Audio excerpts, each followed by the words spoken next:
What's standing out to you right now about how the game unfolded? Yeah, really two things. Defensively, probably our best game plan execution of the year. It was a big point of emphasis after the Clipper game. Even though there was a lot of guarded possessions where they made tough shots, our game plan execution could have been better, and I thought our guys responded tonight and maybe had our best of the year. This team's very difficult to guard, even with Butler out. Like I said, they won 5-1, 5 of the last 6 without Butler, and our guys really brought it on the defensive side of the ball, held them again to under 40 points in the paint. I think 36 points in the paint is a point of emphasis that we're trying to get better at with containment, with our gaps, with our low man commitment. Whether it's a low man small or our fives just blocking shots at the rim.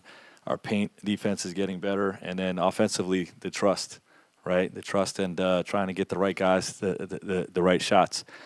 More shots for our laser three-point shooters. Grayson Allen gets 14, goes 9 for 14.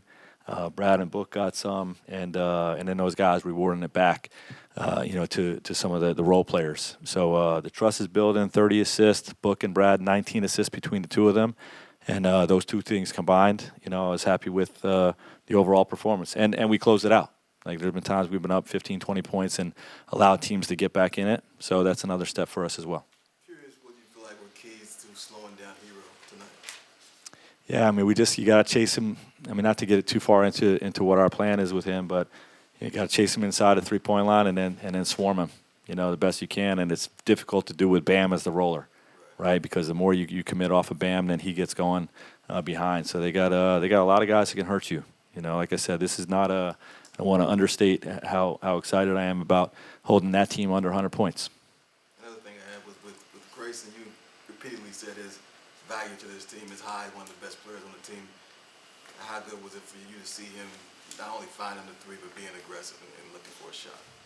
Yeah, look, when our team shares the basketball, okay, the basketball guys reward you, you know what I mean? And he's always been aggressive. Sometimes we don't get enough shots for Eric Gordon and Grayson Allen, but we're training our stars to look for those guys, and we're training our role players to make smart plays with one mores, like when they have a one more to those guys, look for them as well. So Grayson, Eric Gordon as well. We're trying to get more threes for those guys, and paid off tonight. Offensively, obviously you mentioned the 30 assists, but also just 9 turnovers. What has been clicking to just kind of take care of things a little better and not cough those up? Yeah, I yelled at our team for having 17 last game, before the game. I said there's a lot of things we did well in the Clippers game, but we don't turn the ball over 17 times, we'll be better. It's a discipline thing. Sometimes it's about pressure and whatnot, teams forcing turnovers, but, the ball security, is responsible for, is a responsibility of everybody on the floor. And, we all got to be better there. How did you see the guys respond to the stops and get out and run off them? Yeah, well, that's what we're trying to build. I'm trying to build an elite defense without fouling. We still fouled too much, or got called for fouls too much, I should say. I don't know if all of them were fouls. I wasn't happy with all of that. But if we defend without fouling and force misses, then we can get this talent out in the open court where we're really lethal. Were there any health updates? It looked like Bradley had something there, and then there was something for Cole and Nurk as well. Yeah, Bradley's fine. Didn't need to come out of the game, or said after the game that he's fine. Nurk just got hit in the eye. It was more of an eye thing, not a concussion thing. And Bull has a right ankle sprain. X-rays negative. Coach, how important is it for Drew to have a game like this where he basically out of the rotation and now tonight he worked his way into it and played well? Yeah, it was a really good bounce back game for Drew. He had been struggling there for a bit, and combination of him struggling and us wanting to look at Udoka. We had that stretch where he wasn't really playing, and those guys have decisions to make. What's their attitude going to be like during that time? How are they going to work to stay ready? What kind of things are they going to do to improve their play? And Drew did all those things. He had a positive attitude about it. Really asked a lot of questions about things that he can do better, and came in and had a response game tonight. So, and it was needed with Nurk going out. So, good job, Drew. What was your reaction when Grayson just kept making 3 after 3 and he just caught fire. I think it was career high 9 threes as well. Yes, get him more shots. But it's also it was I'm happy with why he's getting them. You know, we're really trying to build that trust. You know, to get our best shooters more shots. You know, it's a simple thing, but you know, something we have been emphasizing the last few days, and you know, I know he's not gonna pass them up. So if we get him enough shots, he knows what to do with it. When you guys got Grayson in the trade, what was your initial thought of him, of what you had seen before he got there? Yeah, I mean, I always loved his game. You know, I just I was surprised that he was in. I don't know if he was a late addition, but I was surprised that he was a part of it. And I was like, well, heck, that's a heck of a piece. You know, I was disappointed about losing Kamara, you know, but, you know, to get Grayson Allen in that, I was really excited about. But I didn't foresee the way he's played for us this year. I think he's exceeded all of our expectations from that standpoint. You know, a great part of the trade. With just Grayson's performance overall, he tied the franchise record for made threes with 9 and set his own career high for made threes with 9. Impressed. I mean, you just said it. You know, he's a sniper. Somebody that, you know, I have a bunch of trust in on the court, and not only to make threes, but to play make and, you know, to defend at a high level too. So, you know, everybody's going to see the threes made, but, you know, people start running him off the line. He's not one of those guys that's one-dimensional where you run him off the line, he doesn't know what to do. He still gets in the paint, he still draws fouls, and he still makes the right play for other people. So, you know, super impressive. What do you think of just the defense overall? I was at 97 points, but what do you think about how you guys defended them, considering, you know, the last game, you know, giving up that many? Well, you know, the game plan discipline was there. You know, I think everybody was on the same page. You know, there's more talk out there than there's been in the past, and that's a fun way to play. So, you know, it's something to build on. We see that it works. We see that we are locked into, you know, sending certain people directional, you know, to their weak hand, and, you know, playing people's tendencies today. Hero and Duncan were guys that we were trying to run off the three-point line, make sure they didn't get any easy looks, and, you know, we held them down pretty well.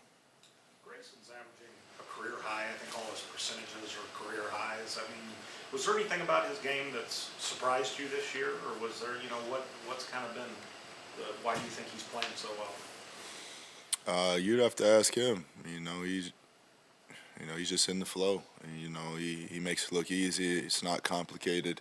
He's shooting open shots, and, you know, like I said earlier, when people try to run him off, you know, he makes the right play. He's aggressive in transition, and he relieves a lot of pressure for us. And, you know, I think teams are going to realize that, you know, helping off him's not the option either. So it'll open up easier looks for everybody. Did you notice with Brad having the assist he had tonight that he's growing into figuring out how he can create as well with you out there? Is that something that you can see more of, both of you all in that role? Yeah, I mean, I love it. You know, again, that's another thing that takes a lot of pressure off me. You know, I don't want the ball in my hand at the top of the key with 5 people watching me the whole game. And he relieves a lot of pressure, and you know, he's just finding his flow too, getting back all the way in shape. And, you know, he hasn't played that many games this year, so, you know, he's just getting better and better as the games go on. Coach had mentioned the importance of ball security. Do you kind of look at tonight as the blueprint, only 9 turnovers, for what you guys could be offensively when you take care of the ball? I thought we had 11. It's 11. Oh, 11, sorry. It's 11. Yeah. Too many still.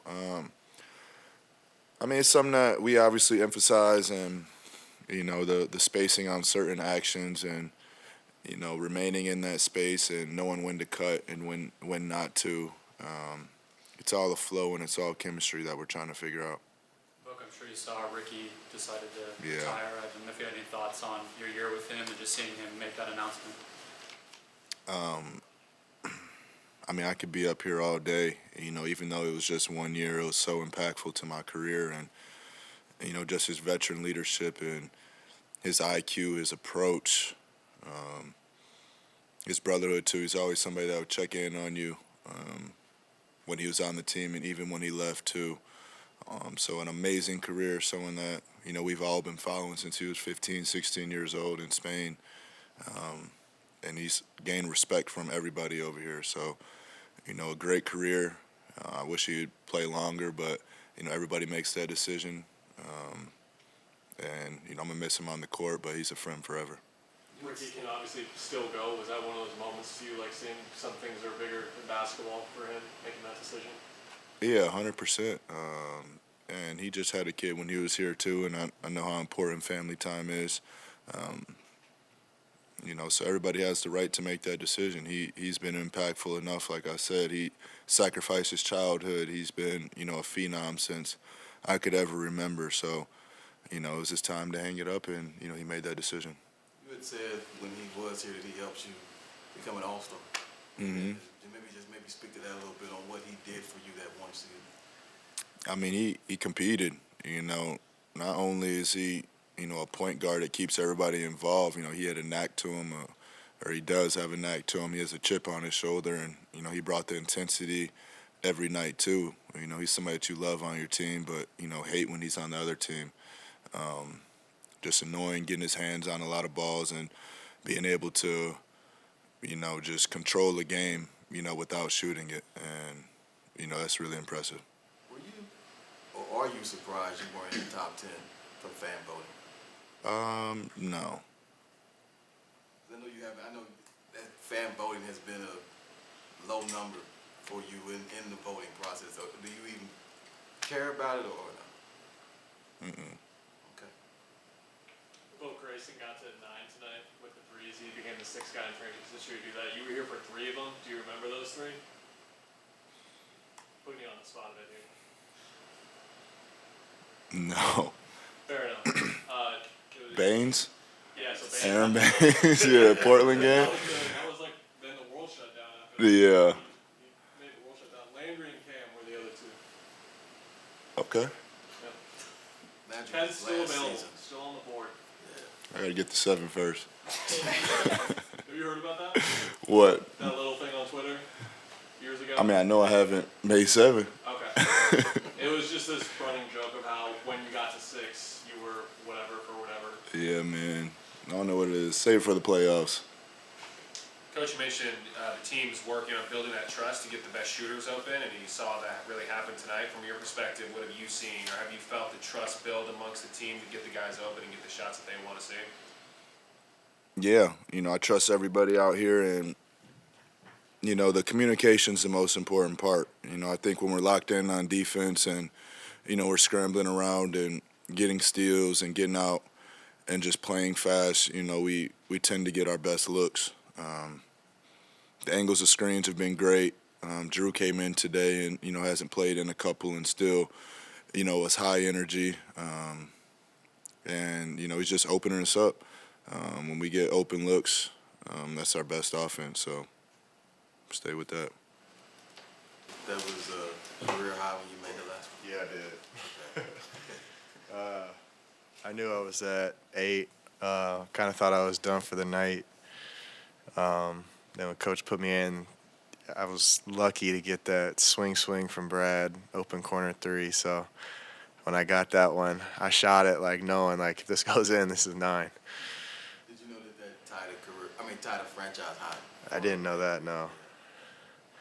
What was, did you feel it early that it could be one of those nights for you? Well, I know how Miami's a really good team defensive. They have a really good team defensive scheme. They force you to play with the pass.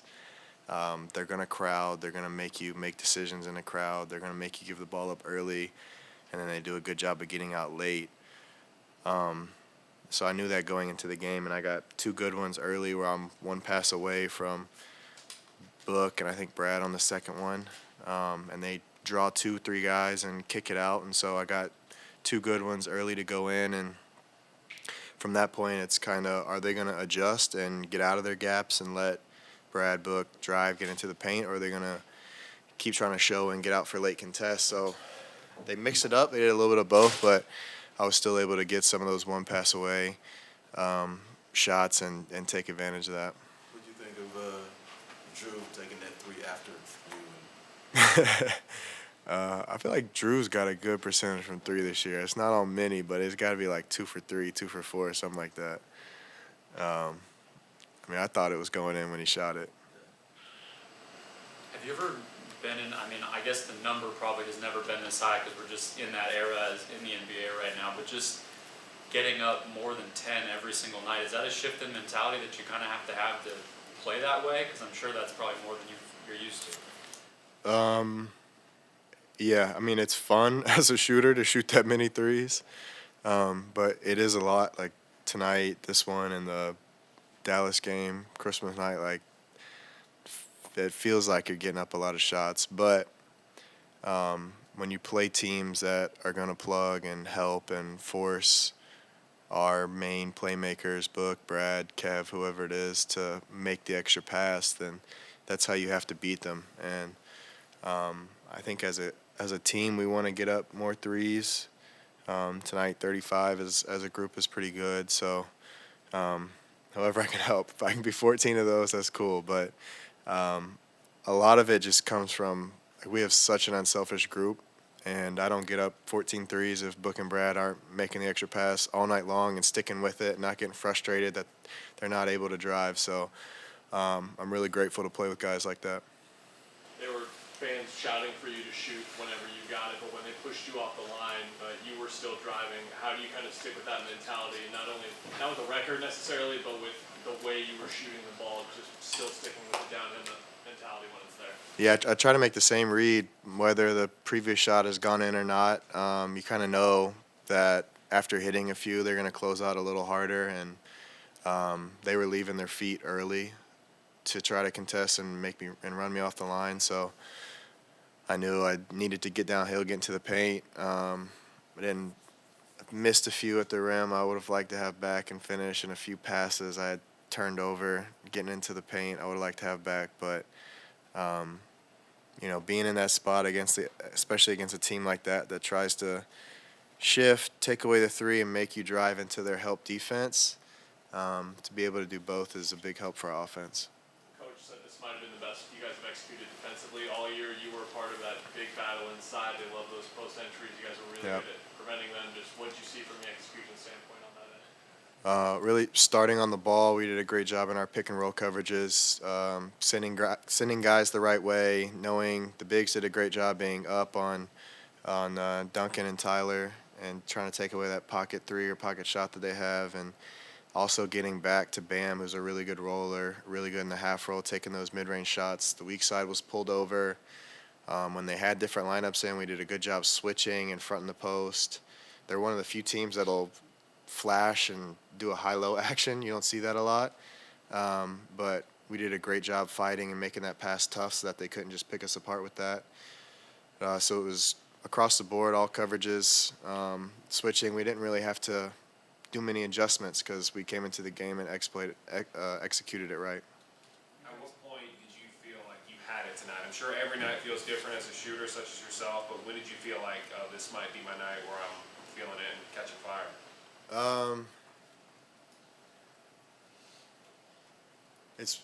It's just I don't know. It's hard to explain. I'm a guy who doesn't I'm not bringing up the ball. I'm not our primary point of attack. So for me to feel like I got it, it's just more about what kind of opportunity am I going to get off the ball here? Is my contribution to this game going to be that they're scared to leave me so that Book and Brad can get downhill and score, and I'm good with that? Or are they going to help off and turn me into a shooter and play one pass away? And so from then it's just making the read, okay, if they are going to help off, I need to get to that spot that's one pass away so I can take advantage of the help. Or if they're not, it's okay, I need to get to another spot and prevent them from having a weak side help and get easy dump offs down low or easy drives to the rim with no low man help. So I always feel like those shots kind of one off. If I get them, I'm gonna knock them down. It just happened tonight that I got two good looks early, and I think I got 10 up in the first half, and that's mostly from, playing off of other guys. And in the third quarter, you guys, you as a team, did a lot of good things on offense and defense, both sides of the ball. What was the key in that run? We got a lot of good stops. There was a little stretch there where we went through a lull offensively. We weren't scoring for a couple minutes, and I looked up, and you kind of get into that up and down game where you're not scoring and you expect them to make a little comeback, but we were getting stopped, so we held them around that 14, 15, 16 mark. And then we did a really good job. Like when the game slowed down and we got into our half-court sets, we did a really good job of continuing to move the ball. We got player movement. A lot of the small stuff was really good tonight. Trying to create some confusion up top. Are they going to switch, stay home? Just create a little bit of an advantage for Brad and Book up top to be a playmaker. And then continuing to execute defensively. And, they're a team that can come back in the game quickly because they're three-point shooting. And we kept them off the line, so it was good. Almost halfway through the season, do you allow yourself to have any individual goals? I mean, like leading the league in three-point shooting or something like that? Yeah, I try not to, just because I try to think about like where I'm helping the team, and like I said, some nights it's not going to be a lot of threes, but I know if I sprint to the corner, someone's getting an open shot right down the middle of the lane because the guy's not going to leave me. So, I'm not Steph where I'm not running off 15 screens and, our team's looking for me for hit threes. Like, we have a bunch of playmakers and a bunch of really good basketball players that are complete scorers and passers. And to be out there with those guys, some nights it's going to be me taking 14 threes. Some nights I'm going to take 2 and I might get 5 or 6 assists just dishing. So my goals are just to be an efficient player, an efficient scorer next to these guys, and each game try to contribute in whatever little way will help the team. Out of all the players that have taken as many threes as you have, you're now first in percentage. It's pretty good, efficient. I'll take that. Drew's got me beat though. Well, the Suns have seen their fair share of injuries, unfortunately, but yet, even with or without the big three, you still perform at a high rate. Can you explain what's the adjustment like playing with or without, Kevin Durant, Bradley Beal, and Devin Booker on the floor? Or is there any adjustment at all to your game? Yeah, our offense is slightly different based on who we have in there. We have different lineups. If all 3 are healthy most of the time, we got 2 of them on the court at almost all times. Tonight there were some lineups where it's Brad's just out there, and I had to handle the ball a little bit more and bring the ball up and get us into actions and try to get him open. Run lineups with Book being the point, and I'm involved in a lot of the actions up top, being small, and then Kev being such a post-up threat and a matchup threat. Like, a lot of the time I'm being a screener, trying to force switches of my guy into him. So it's slightly different stuff, but it all comes down to the same thing, and it's just, having 5 guys out there that are screeners, rollers, poppers, playmakers. Just it helps a lot offensively when you got Kev out there. But, we're continuing to figure it out, and I think that having everyone healthy, the times that we've had everyone healthy, like offensively, we've looked great. Like, it doesn't look like a team that's struggling for guys to find their shots. Like, we're moving the ball around so well. How do you explain that you guys have not consistently played full 48-minute games this season? Tonight was one of the few where you looked like you were intense and out there for the entire game. Yeah, we've had a lot of nights where we come out flat to start the third quarter. So it's an emphasis at halftime. Guys are talking about, especially when we come in with a big double-digit lead into half, like, we got to start this third quarter off right and expand the lead here. And then into the fourth, like, I know early in the season we've had some bad fourth quarters. We gave up big leads. So in the fourth, it comes down to when the game slows down and, you get down to under 5 minutes and you slow the game down a little bit. Can we execute in the half court? and take care of the ball, not turn it over, not give them easy ones. And if we have any lulls offensively, can our defense keep us in the game? And we did all that tonight. So it was a good 48 full game win that I think we're all happy about. Yeah,